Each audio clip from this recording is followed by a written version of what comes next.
ಮಾನ್ಯ supreme court justice ಆದಂಥ BR Gavai ಅವರು ದಿನಾಂಕ 2 ತಾರೀಕು ಒಂದು ರಿಟ್ ಪಿಟಿಷನ್ನ ವಜಾ ಮಾಡ್ತಾರೆ. ವಿಷ್ಣು ದೇವರಿಗೆ ಸಂಬಂಧಪಟ್ಟಂತೆ ರಾಕೇಶ್ ಕಿಶೋರ್ ಅವರು ಒಂದು ಅರ್ಜಿ ಹಾಕಿರ್ತಾರೆ, ವಕೀಲರಾದ ಅವರು. ಅದನ್ನು ನಮ್ಮ ಇಲಾಖೆಗೆ ಬರಲ್ಲ, ಅದನ್ನು ಆರ್ಕಾಲಜಿಸ್ಟ್ ಸಂಬಂಧಪಟ್ಟಂತೆ ನೀವು ಅಲ್ಲಿ ಅರ್ಜಿ ಸಲ್ಲಿಸಿ ಪುನಃಸ್ಥಾಪನೆಗೆ ಅರ್ಜಿ ಕೊಡಿ, ಇದು ನಮ್ಮ ಜುರಿಸ್ಡಿಕ್ಷನ್ಗೆ ಬರಲ್ಲ ಅಂತ ಹೇಳಿ. ಈಗ ಅದು 2ನೇ ತಾರೀಕಿಗೆ ಹಿಂದೆ ಜಡ್ಜ್ಮೆಂಟ್ ಆಗಿರುತ್ತೆ. ನಂತರ 6ನೇ ತಾರೀಕು ಹಿಂದಿನಂತೆ ಸೋಮವಾರ ಡ್ಯೂಟಿಗೆ ಬರುವಂಥ ಸಂದರ್ಭದಲ್ಲಿ ಅವರು ತಮ್ಮ ಚೇಂಬರಿಂದ ಕೋರ್ಟ್ ಹಾಲಿಗೆ ಬರುವ ಸಂದರ್ಭದಲ್ಲಿ ನೀವು ಯಾಕೆ ನನ್ನ ಅರ್ಜಿ ವಜಾ ಮಾಡಿದ್ದೀರಾ, ನೀವು ಸನಾತನ ಧರ್ಮಕ್ಕೆ ವಿರುದ್ಧ ಅಂತ ಹೇಳಿ ಕಿರಾತಕ ರಾಕೇಶ್ ಕಿಶೋರ್ ಅವರು, ಹಿರಿಯ ವಕೀಲರಾದ ರಾಕೇಶ್ ಕಿಶೋರ್ ಅವರು ತನ್ನ ಬೂಟಿನಿಂದ ಹೊಡೆಯಲು ಶೂನ ಬಿತ್ತಾರೆ. ಆ ಸಂದರ್ಭದಲ್ಲಿ ಆ ಕಿಶೋರ್ನನ್ನು ಸಿಬ್ಬಂದಿ ವರ್ಗ ಅವರನ್ನು ತಡೀತಾರೆ. ನಂತರ ಕೋರ್ಟ್ ಹಾಲಿಗೆ ಬಂದು ಇದನ್ನು ಆ ವಿಷಯವಾಗಿ ಮಾಡ್ತಾರೆ. ಆಗ ಚೀಫ್ ಜಸ್ಟಿಸ್ ಆದ ಗವಾಯ್ ಅವರು ಈ ವಿಷಯಕ್ಕೆ ಯಾರು ತಲೆ ಕೆಡಿಸ್ಕೊಬೇಡಿ, ಅವ್ರನ್ನ ಯಾವುದೇ ರೀತಿ ಬಂಧಿಸಬೇಡಿ, ನೀವು ಅವ್ರನ್ನ ಬಿಟ್ಬಿಡಿ, ನಿಮ್ಮ ಕೆಲಸ ನೀವು ಮಾಡಿ ಪ್ರಚಲಿತ ಆಗಬೇಡಿ ಅಂತ ಶಾಂತಮೂರ್ತಿಯಾದಂಥ ಜಸ್ಟಿಸ್ BR ಗವಾಯ್ ಅವರು ಹೇಳ್ತಾರೆ. ಆದರೂ ಸಹ ಇದನ್ನು ಸೋಷಿಯಲ್ ಮೀಡಿಯಾದಲ್ಲಿ ಅವರಿಗೆ ಆಗಲೇ ಚಪ್ಪಲಿ ಹೊಡೆದು ಅಂಥೇಳಿ ಬಿಂಬಿಸ್ತಾ ಇದ್ದಾರೆ.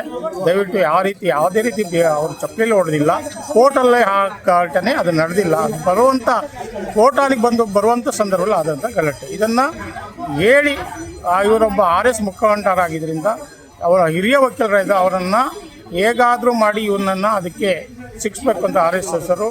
ಮತ್ತು ಈ ಮೂಲ ಕಾರಣ ಒಂದು ಸಲ RS 100ನೇ ವರ್ಷದ ಇದಕ್ಕೆ RSS ಕರೀತಾರೆ. ಆಗ ಸಂದರ್ಭದಲ್ಲಿ ಇವರು ನಾನು ಅಪ್ಪಟ ಅಂಬೇಡ್ಕರ್ವಾದಿ, ಅವ್ರ ತಾಯಿನೂ ಸಹ ಅದೇ ಹೇಳ್ತಾರೆ. ಇದನ್ನು ಮನಗಂಡು ಇವರು ಮತ್ತು ಬೌದ್ಧಿಷ್ಟ ಅಂತ ಹೇಳ್ತಾ ಇದ್ದಾರೆ. ಇದನ್ನು ನಮ್ಮ ಪ್ರಜಾಪ್ರಭುತ್ವಕ್ಕೆ ವಿರುದ್ಧ ಅಂತ ಹೇಳಿ ಸನಾತನ ಧರ್ಮವನ್ನು ಹತ್ಯಾಕಕ್ಕೆ ಇವರನ್ನು ಅದನ್ನು ಸಹಿಸದ ರಾಕೇಶ್ ಕಿಶೋರ್ನ ಎತ್ತುಕಟ್ಟಿ RS ಮುಖಂಡರು ಈ ಕೃತ್ಯವನ್ನು ನಡೆದಿದ್ದಾರೆ. ಇದು ಸಂವಿಧಾನ ಪೀಠಕ್ಕೆ ಮಾಡಿದಂಥ ಅಗೌರವ. ಯಾರೇ ಆಗಲಿ ಅದೊಂದು ಸಂವಿಧಾನ ಪೀಠಕ್ಕೆ ಮಾಡಿದಂಥ ಸಂದರ್ಭದಲ್ಲಿ ನಾವೆಲ್ಲರೂ ಸಹ ಒಕ್ಕಲಿಂದ ಖಂಡಿಸ್ತೀವಿ. ಆ ವ್ಯಕ್ತಿಯನ್ನು ಕೂಡಲೇ ಕ್ರಮಗೊಂಡು ಅವನ ವಿರುದ್ಧ ಕಾನೂನು ಕ್ರಮಗೊಳ್ಳಬೇಕಂತ ಈ ಮೂಲಕ ಎಲ್ಲರೂ ಕೇಳ್ತೀವಿ.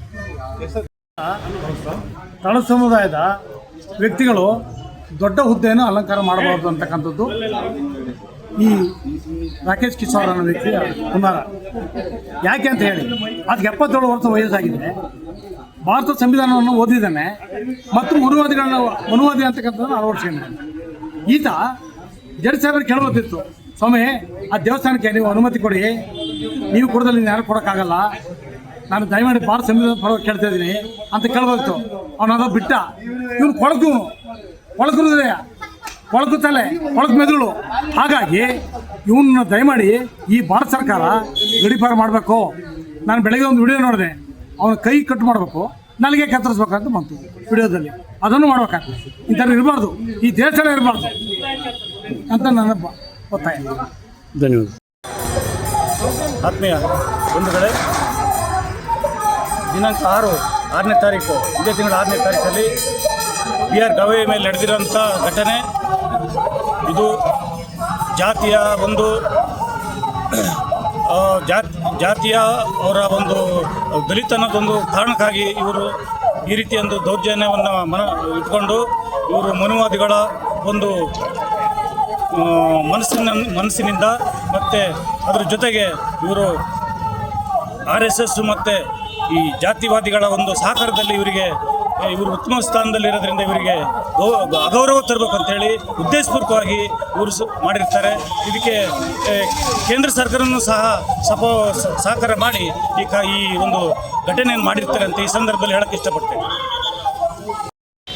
ಸಕಲೇಶ್ಪುರದ ನಾಗರಿಕ ಬಂಧುಗಳು ಮತ್ತು ಪ್ರಗತಿಪರ ದಲಿತ ಸಂಘಟನೆಗಳ ಎಲ್ಲ ಮುಖಂಡರು ಮತ್ತು ನಮ್ಮ ಈ ಜನಪ್ರತಿನಿಧಿಗಳು ಸೇರಿ ಇವತ್ತು ನಮ್ಮ ರಾಷ್ಟ್ರ ಮುಖ್ಯ ನ್ಯಾಯಾಧೀಶರಾದ ಗವಾಯ್ ಅವರ ಪರವಾಗಿ ಇವತ್ತೇನು ಅವಶ್ಯವಾಗಿ ಮಾತಾಡಿರ್ತಕ್ಕಂಥ ಸುವ್ಯವಸ್ಥಿರೋಂಥ ವಿಚಾರ ಮತ್ತು ಅವ್ರ ಬಗ್ಗೆ ತುಂಬ ಕೀಳಾಗಿ ವರ್ತಿಸಿರುವಂಥ ವಿಚಾರವಾಗಿ ಇವತ್ತು ನಾವು ಇಡೀ ತಾಲೂಕಿನಾದ್ಯಂತ ಈ ವಿಚಾರವಾಗಿ ನಾವು ಅದನ್ನು ಖಂಡಿಸ್ತೀವಿ. ಇದನ್ನು ಹೀಗೆ ಬಿಡಬಾರ್ದು. ಏನು ಅಪರಾಧ ಎಸಗಿದ್ದಾನೆ ಅವನನ್ನು ಗಡೀಪಾರು ಮಾಡಬೇಕು, ಅವನಿಗೆ ಶಿಕ್ಷೆ ಮಾಡಬೇಕು, ಕೋರ್ಟ್ ಮುಖಾಂತರ ಅವನಿಗೆ ಒಂದು ಗಡೀಪಾರು ಮಾಡೋಂಥ ಒಂದು ವ್ಯವಸ್ಥೆಯನ್ನು ನೀವು ಮಾಡಬೇಕಾಗುತ್ತೆ ಅಂತೇಳಿ ಈ ಸಂದರ್ಭದಲ್ಲಿ ನಾನು ಖಂಡಿಸ್ತೇನೆ. ಈ ಮನುವಾದಿ ಮನಸ್ಥಿತಿ ಇರ್ತಕ್ಕಂಥ RSS ಅಂತ ಏನು ಮನುವಾದಿ ಇದೆ, ಇದು ನಮ್ಮ ದೇಶದಲ್ಲಿ ಮಾರಕವಾಗಿದೆ. ಇದನ್ನು ನಾವು ಖಂಡಿಸಬೇಕು. ಇವತ್ತಿನ ಜನ್ರೇಷನಲ್ಲಿ ಎಲ್ಲ ಬುದ್ಧಿವಂತರು ಆದ ಸಂದರ್ಭದಲ್ಲಿ ಡಾಕ್ಟರ್ BR ಅಂಬೇಡ್ಕರ್ ಬರೆದಂಥ ಸಂವಿಧಾನದ ಪ್ರಕಾರವಾಗಿ ಇವ್ರು ನಡ್ಕೊಳ್ಳೋದಕ್ಕೆ ಇವರಿಗೆ ಆಸಕ್ತಿನೇ ಇಲ್ಲ.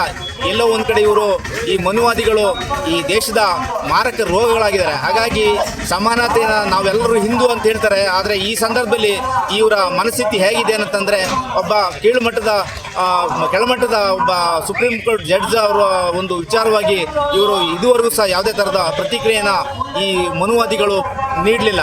ಹಾಗಾಗಿ ಇದ್ರ ವಿಚಾರವಾಗಿ ನಾವು ಅವ್ರನ್ನ ಖಂಡಿಸ್ತೀವಿ, ಈ ವಿಚಾರವಾಗಿ ಅವ್ರನ್ನ ದ್ವೇಷಿಸ್ತೀವಿ. ಹಾಗಾಗಿ ಮುಂದೆ ಈ ಥರದೆಲ್ಲ ಅನಾಹುತಗಳು ನಡೀಬಾರ್ದು.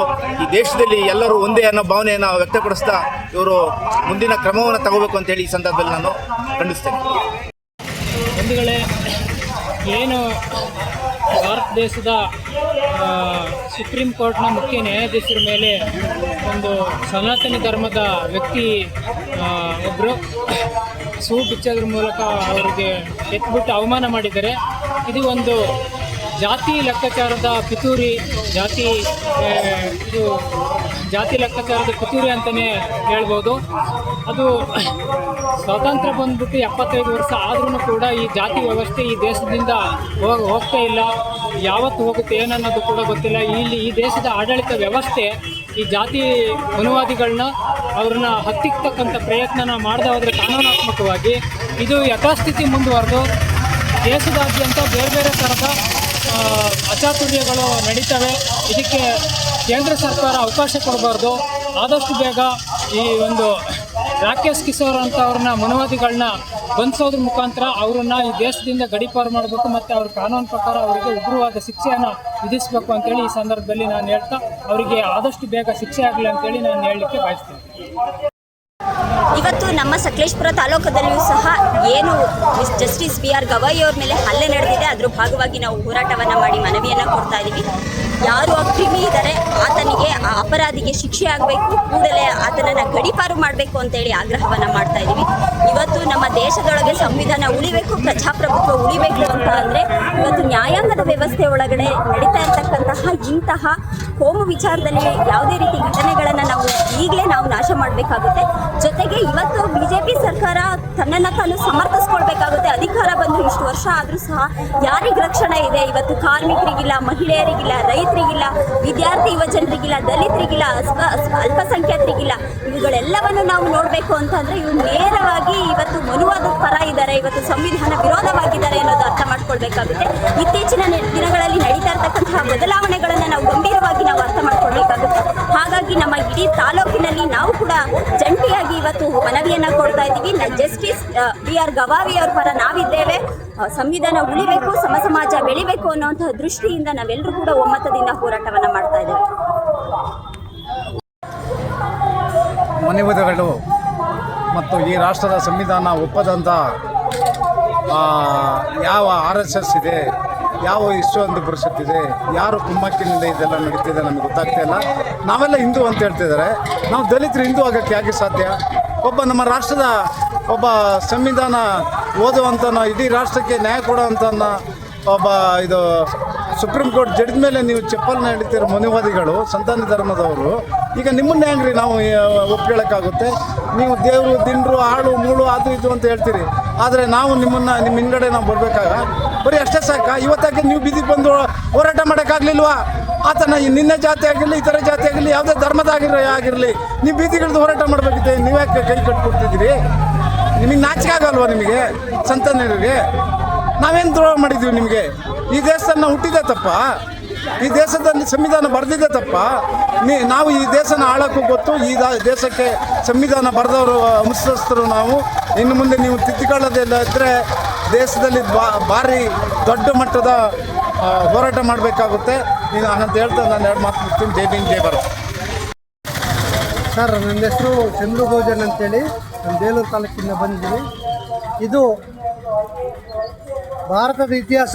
ಬಾಬಾ ಸಾಹೇಬ್ರು ಹೇಳ್ದಂಗೆ ಬೌದ್ಧ ಧರ್ಮಕ್ಕೂ ಹಿಂದೂ ಧರ್ಮಕ್ಕೂ ಒಂದು ನಡೆತಕ್ಕಂಥ ಒಂದು ಸಂಘರ್ಷ ಬಿಟ್ಟರೆ ಈ ದೇಶದ ಇತಿಹಾಸ ಯಾವುದೇ ರೀತಿ ಬೇರೆ ಇತಿಹಾಸ ಅಲ್ಲ ಇದು. ಹಂಗಾಗಿ ಗವಾಯಿ ಸಾಹೇಬರು ಒಬ್ಬ ದಲಿತ ಕುಟುಂಬದಲ್ಲಿ ಹುಟ್ಟಿ ಅವರು ಬೌದ್ಧ ಧರ್ಮ ಸ್ವೀಕರಿಸಿ ಅವರು ಈ ದೇಶದಲ್ಲಿ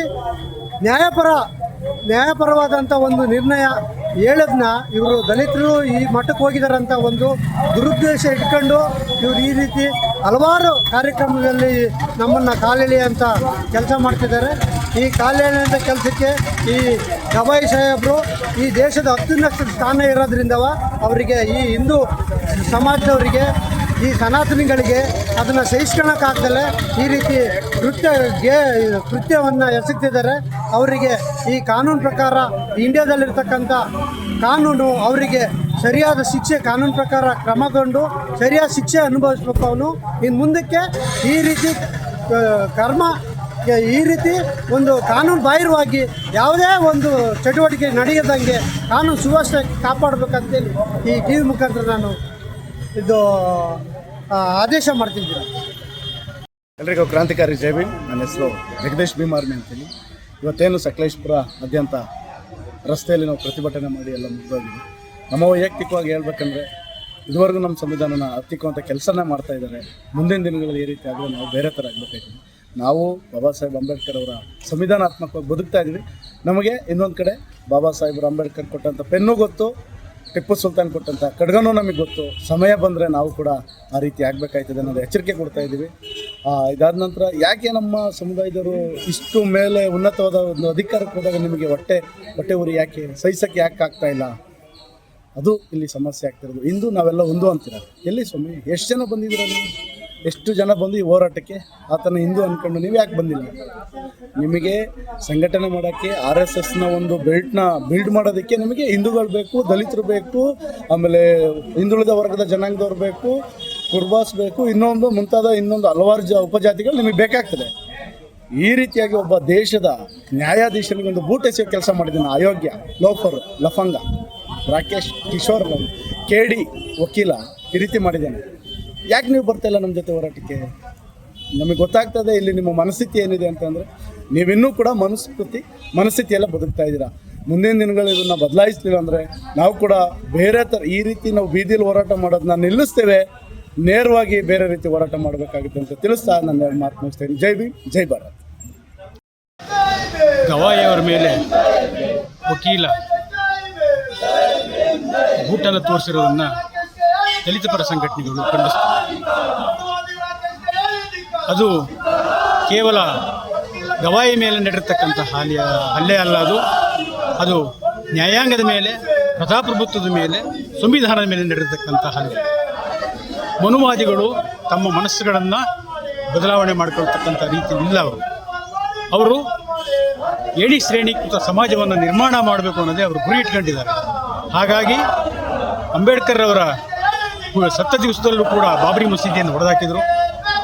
ಈಗ ಗವಾಯಿಯವರು ಬೌದ್ಧ ಧರ್ಮವನ್ನು ಸ್ವೀಕರಿಸಿದ್ದಾರೆ, ಬೌದ್ಧ ಧರ್ಮದವರು ಅಂತೇಳಿ ಸಂವಿಧಾನವನ್ನು ರಕ್ಷಣೆ ಮಾಡ್ತೇನೆ ಅಂತ ಹೇಳ್ತಕ್ಕಂಥ ಗವಾಯಿಯವರ ಮೇಲೂ ಕೂಡ ಹಲ್ಲೆಯನ್ನು ಗುರುತಿಸ್ತಕ್ಕಂಥ ಕೆಲಸ ಮಾಡ್ತಾ ಇದ್ದಾರೆ. ಟೋಟಲಿ ಅವರಿಗೆ ಪ್ರಜಾಪ್ರಭುತ್ವದ ಮೇಲೆ ನಂಬಿಕೆ ಇಲ್ಲ, ಸಂವಿಧಾನದ ಮೇಲೆ ನಂಬಿಕೆ ಇಲ್ಲ. ಮನುವಾದಿಗಳು ತಮ್ಮ ಕೊಳಕು ಮನಸ್ಸಿನಿಂದ ಸಮಾಜವನ್ನು ಒಡಿತಕ್ಕಂಥ ಕೆಲಸ ಮಾಡ್ತಾ ಇದ್ದಾರೆ. ಇದರ ಬಗ್ಗೆ ಅಮಿತ್ ಶಾ ಆಗಲಿ BJP ಇವರು ಯಾರೂ ಕೂಡ ಮಾತನಾಡ್ತಾ ಇಲ್ಲ. ಹಾಗಾಗಿ ದಲಿತ ಪರ ಸಂಘಟನೆಗಳು, ಪ್ರಗತಿಪರ ಚಿಂತಕರು, ಸಂವಿಧಾನ ತಜ್ಞರು, ಸಂವಿಧಾನ ಪ್ರೇಮಿಗಳು, ಪ್ರಜಾಪ್ರಭುತ್ವ ಪ್ರೇಮಿಗಳು ಈ ಹಲ್ಲೆಯನ್ನು ಖಂಡಿಸೋದ್ರ ಮುಖಾಂತರ ಪ್ರಜಾಪ್ರಭುತ್ವವನ್ನು ಎಲ್ಲರೂ ಸೇರಿ ಉಳಿಸೋಣ ಅಂತ ಹೇಳಿ ನಾನು ಈ ಮುಖಾಂತರ ಮನವಿ ಮಾಡ್ತೀನಿ. ಸಕಲ ಮೇಲೆ ಮೊನ್ನೆ ದಿನ ಏನು ಸುಪ್ರೀಂ ಕೋರ್ಟಲ್ಲಿ CJ ಅವರ ಮೇಲೆ ರಾಕೇಶನ್ ಅವರ ವಕೀಲರು ಅವ್ರು ಏನು ಮನುವಾದದ ಮೇಲೆ ತೀರಾ ಅಭಿಮಾನ ಇಟ್ಕೊಂಡು ಈ ರೀತಿ ನಡೀತಿರೋದು ವಿಧಾನ ಬೇರೆ ಯಾವುದೂ ಅಲ್ಲ. ಏನು RSS ಮತ್ತು ಮನುವಾದ ದಬ್ಬಾಳಿಕೆ ಇದೆ, ಇದು ನಿಲ್ಲಿಸಬೇಕು. ವಕೀಲರಾಗಲಿ ನ್ಯಾಯಾಧೀಶರಾಗಲಿ ಯಾರು ಬೇರೆ ಅಲ್ಲ, ವಕೀಲರಾಗಿ ನ್ಯಾಯಾಧೀಶ ಆಗೋದು ವಿಧಾನ ಬೇರೆ ಏನಿಲ್ಲ. ಆದರೆ ಅವ್ರು ಮಾಡಿದಂಥದ್ದು ಮೊನ್ನೆ ದಿನ ಏನು ವಿಷ್ಣು ದೇವಸ್ಥಾನದ ಮೇಲೆ ಏನು ಕೇಸ್ ಹಾಕೊಂಡಿದ್ದಾರೆ, ಅದ್ರ ಮೇಲೆ ಮಾಡಿದ ರೀತಿ ಸರಿಯಿಲ್ಲ, ದೌರ್ಜನ್ಯ ಆಗುತ್ತೆ. ಆದ ಕಾರಣ ಏನು ರಾಕೇಶ್ ಅವರು ಮಾಡಿದ್ದಾರೆ ಆ ತಪ್ಪಿಗೆ ಅವರಿಗೆ ತಕ್ಕ ಶಿಕ್ಷೆ ಆಗಲೇಬೇಕು. ಮತ್ತು ಏನು CJ ಅವರ ಮೇಲೆ ಶೂ ಎಸ್ತಿದ್ದಾರೆ ಅದಕ್ಕೆ ತಕ್ಕ ಶಿಕ್ಷೆ ಆಗಬೇಕಂತ ಕೇಳ್ಕೊತೀನಿ. ನಮಸ್ತೆ ಸ್ನೇಹಿತರೆ, ಈ ದಿನ ಏನು ಸುಪ್ರೀಂ ಕೋರ್ಟಿನ ಗೌರವಾನ್ವಿತ ನ್ಯಾಯಾಧೀಶರಾಗಿರುವಂಥ ಬಿಹಾರ್ ಗವಾಯಿ ಸರ್ ಅವರನ್ನ ಏನು ನ್ಯಾಯಾಲಯದಲ್ಲಿರುವಾಗಲೂ ಅಥವಾ ಚೇಂಬರಲ್ಲಿರುವಾಗಲೂ ಒಂದು ತನ್ನ ಆರ್ಗ್ಯುಮೆಂಟ್ ಮಾಡುವಾಗ ಒಂದು ಶೂನ ಅವರು ಎಸ್ತಿದ್ದಾರೆ ಅಂತ ನಮಗೆ ಎಲ್ಲ ಮಾಧ್ಯಮದಲ್ಲಿ ಬರ್ತಾ ಇದೆ.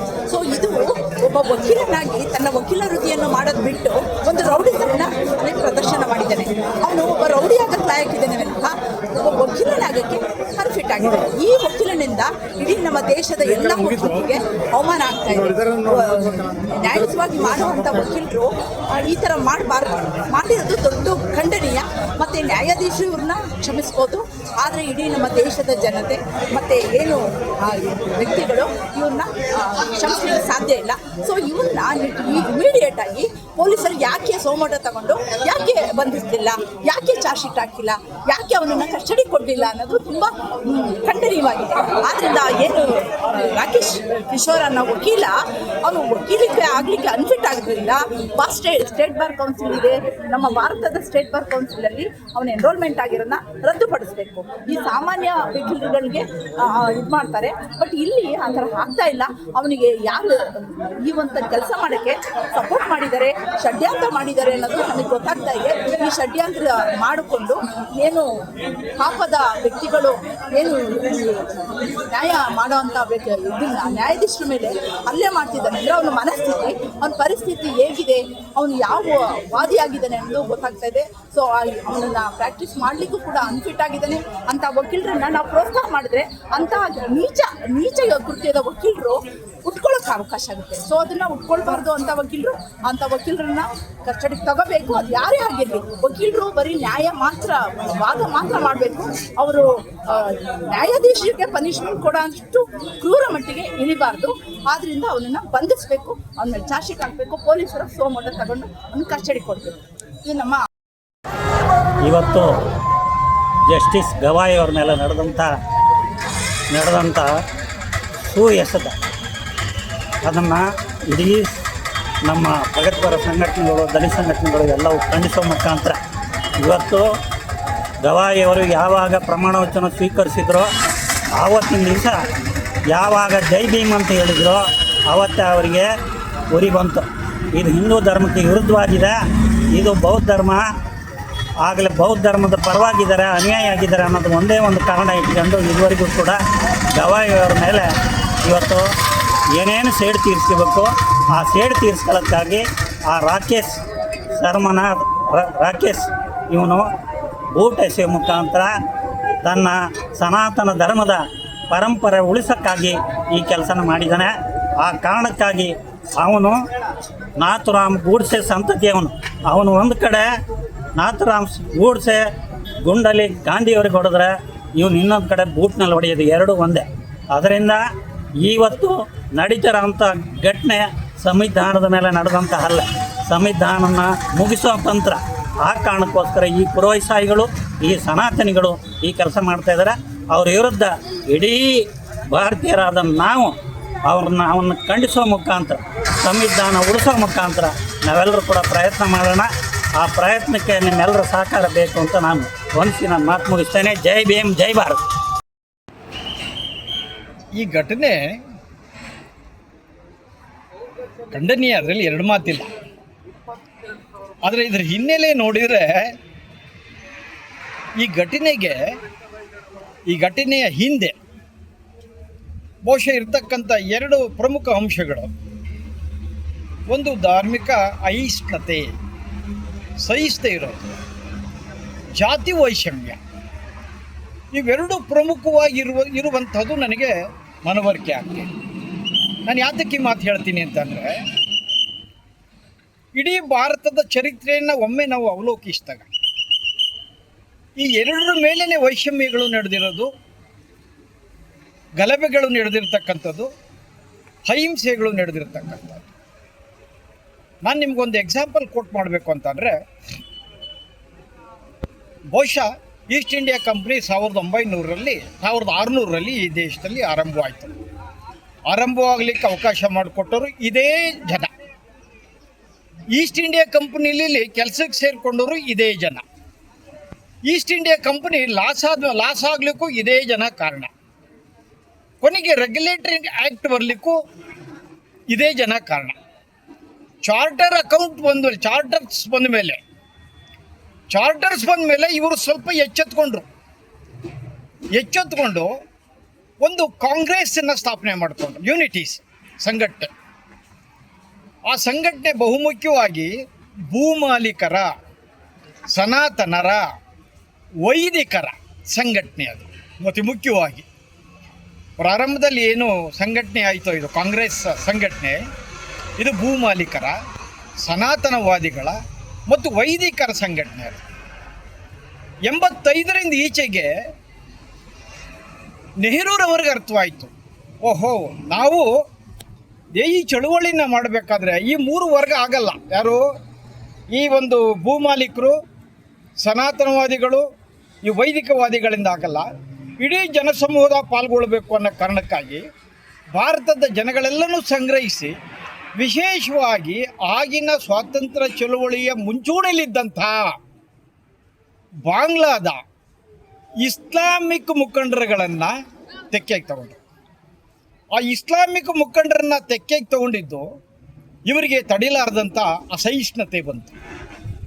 ಧಾರ್ಮಿಕ ಅಸಹಿಷ್ಣುತೆ ಅಲ್ಲಿಂದ ಸ್ಟಾರ್ಟ್ ಆದಿದ್ದು ಇವರಿಗೆ. ಸೊ ಹಾಗಾಗಿ ನಾಗಪುರ ಅಧಿವೇಶನ 1907ರಲ್ಲಿ ನಾಗ್ಪುರ್ ಅಧಿವೇಶನ ನಡೆಯುತ್ತೆ. ಸೂರತ್ ಘಟನೆ ಅಂತ ಹೇಳ್ತೀವಿ ಅದನ್ನು. ಆ ಘಟನೆಯಲ್ಲಿ ಈ ವಿಚಾರ ಚರ್ಚೆಗೆ ಬಂದಾಗ ನಾವು ವಿಶೇಷವಾಗಿ ಸ್ವಾತಂತ್ರ್ಯ ಚಳುವಳಿನ ಮಾಡಬೇಕು ಅಂತಂದರೆ ಎಲ್ಲ ಧರ್ಮದ ಜನರ ಪಾಲ್ಗೊಳ್ಳುವಿಕೆ ಇರಬೇಕು ಅಂದಾಗ ನೆಹರೂರವ್ರ ಮೇಲೆ ಇವ್ರದ್ದು ಅಸಮಾಧಾನಗೊಳ್ತಾರೆ. ನೆಹರು ಹೇಳ್ತಾರೆ, ನನ್ನ ಮೇಲೆ ನೀವು ಅಸಮಾಧಾನಗೊಳ್ಬೇಡಿ, ನನ್ನನ್ನು ಹಿಂದೂ ಅಂತಲೂ ಪರಿಗಣಿಸಬೇಡಿ, ನನ್ನನ್ನು ಭಾರತೀಯ ಅಂತ ಪರಿಗಣಿಸಿ ಅಂತ. ಇದಕ್ಕೆ ಅವರ ಮಂದಗಾಮಿಗಳು ಏನಿರ್ತಾರೋ ಅವರು ಸಪೋರ್ಟ್ ಮಾಡ್ತಾರೆ. ಇವರು ನಮ್ಮ ಸನಾತನಗೆ ಧಕ್ಕೆ ತರ್ತಾ ಇದೆ, ನಮ್ಮ ವೈದಿಕತೆಗೆ ಧಕ್ಕೆ ತರದೇ ಇದೆ ಅಂತ ಆ ಸಮಾವೇಶದಲ್ಲೇ ಇವರು ಚಪ್ಪಲಿ ಸುರ್ತಾರೆ. ಯಾರು ಅಂತಂದರೆ ಬಾಲ ಗಂಗಾಧರ್ ತಿಲಕರು, ಕಟ್ಟ ಹಿಂದೂ ಅಭಿಮಾನಿ, ಅವರ ಅಭಿಮಾನಿಗಳು. ಸೊ ಅಲ್ಲಿಂದ ಚಪ್ಪಲಿ ತೂರ ಅಂಥ ಸಂಸ್ಕೃತಿ ಪ್ರಾರಂಭವಾದದ್ದು. ನಂತರದಲ್ಲಿ ಸುರೇಂದ್ರನಾಥ್ ಬ್ಯಾನರ್ಜಿ ಅತಿ ಮುಖ್ಯ ಸ್ವಾತಂತ್ರ್ಯ ಹೋರಾಟಗಾರರು. ಅವರು ಕೂಡ ಹಿಂದೂ ಮತ್ತು ಮುಸಲ್ಮಾನರ ಭಾವೈಕ್ಯತೆಯನ್ನು ಸೃಷ್ಟಿಸಿ ನಾವು ಚಳುವಳಿನ ಮಾಡಬೇಕು. ಯಾಕೆಂದರೆ ಈ ಕಡೆ ಅಂಬೇಡ್ಕರ್ ಅವರು ಈಗಾಗಲೇ ಶೋಷಿತ ಸಮುದಾಯಗಳನ್ನು ಒಂದುಗೂಡಿಸಿ ಹೋರಾಟ ಮಾಡ್ತಿದ್ದಾರೆ ಘನತೆಗಾಗಿ.